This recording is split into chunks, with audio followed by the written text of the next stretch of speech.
দোয়া কবুল না হওয়ার কিছু কারণ আছে।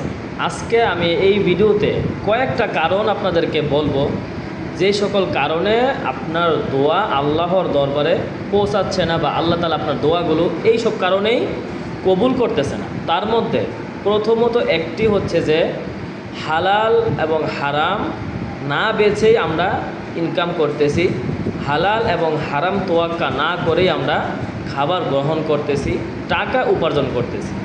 যদি আপনি হারাম পর্যায়ে টাকা উপার্জন করে থাকেন, সেক্ষেত্রে আপনার দোয়া আল্লাহ তাআলা কখনোই কবুল করবেন না। কারণ আল্লাহ রাসূল সাল্লাল্লাহু আলাইহি ওয়াসাল্লাম বলেছেন, সামনে এমন এক যুগ আসতেছে, এমন এক ভয়ঙ্কর যুগ আসতেছে, আমার বান্দারা, আমার উম্মতরা, আল্লাহ রাসূল বলতেছেন যে আমার উম্মতরা তারা হালাল ইনকাম করতেছে না হারাম ইনকাম করতেছে, হারাম খাচ্ছে না হালাল খাচ্ছে, তোয়াক্কাই করবে না। এটা বর্তমান যুগে কিন্তু চলতেছে। গেল এক নাম্বার হালাল ইনকামের বিষয়টা, মানে হালাল অথবা হারাম দুইটা আপনাকে লক্ষ্য করতে হবে যে আপনি কোন উপায়ে অর্থ উপার্জন করতেছেন। দ্বিতীয়ত হচ্ছে আমর বিল মারুফ নাহি আনিল মুনকার, অর্থাৎ আল্লাহ তাআলা মানুষকে বলেছেন যে কুনতুম খায়রা উম্মাতিন উখরিজাত লিন্নাস, তোমরাই হচ্ছে সর্বশ্রেষ্ঠ উম্মত, সর্বশ্রেষ্ঠ মানুষ, তোমাদেরকে পাঠানো হয়েছে, তোমাদেরকে নির্গত করা হয়েছে যে তোমরা তা'মুরুনা বিল মারুফ ওয়া তানহাউনা আনিল মুনকার, তোমরা ভালো কাজে সৎ কাজে আদেশ করবে এবং অসৎ কাজে নিষেধ করবে। তো প্রথমত গেল ভাই যে হালাল এবং হারামের তোয়াক্কা করতে হবে, আপনি কোন উপায়ে ইনকাম করতেছেন। দ্বিতীয়ত হচ্ছে যে আপনি সৎ কাজে আদেশ অসৎ কাজে নিষেধ করতেছেন কিনা, এই দুইটা কাজ আপনার মধ্যে আছে কিনা। তিন নম্বরে হচ্ছে পিতা মাতার সঙ্গে নাফরমানি, অর্থাৎ পিতা মাতাকে কষ্ট দেওয়া।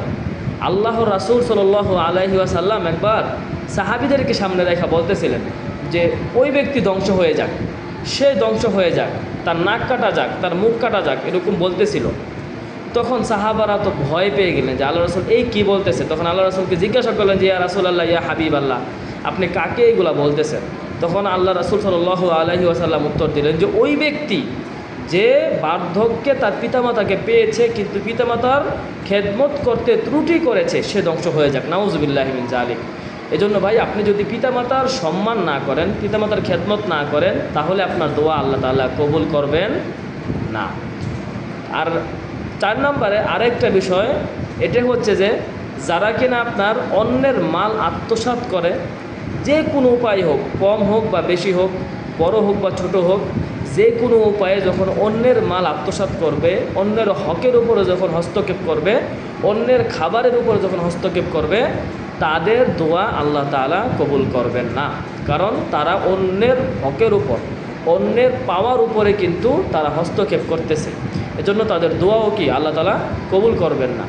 তারপরে কয়েকটা কারণ আছে, আরও কয়েকটা কারণ আছে, এই মুহূর্তে মনে আসতেছে না, যে কয়টাই মনে আসতেছে আপনার আমার জন্য খুবই খুবই জরুরি। এজন্য ভাই যদি আল্লাহর কাছে দোয়া কবুল করাতে চান, যদি আল্লাহর কাছে আপনার ভাগ্য পরিবর্তন করতে চান, তাহলে এই কাজগুলোকে এড়িয়ে চলতে হবে।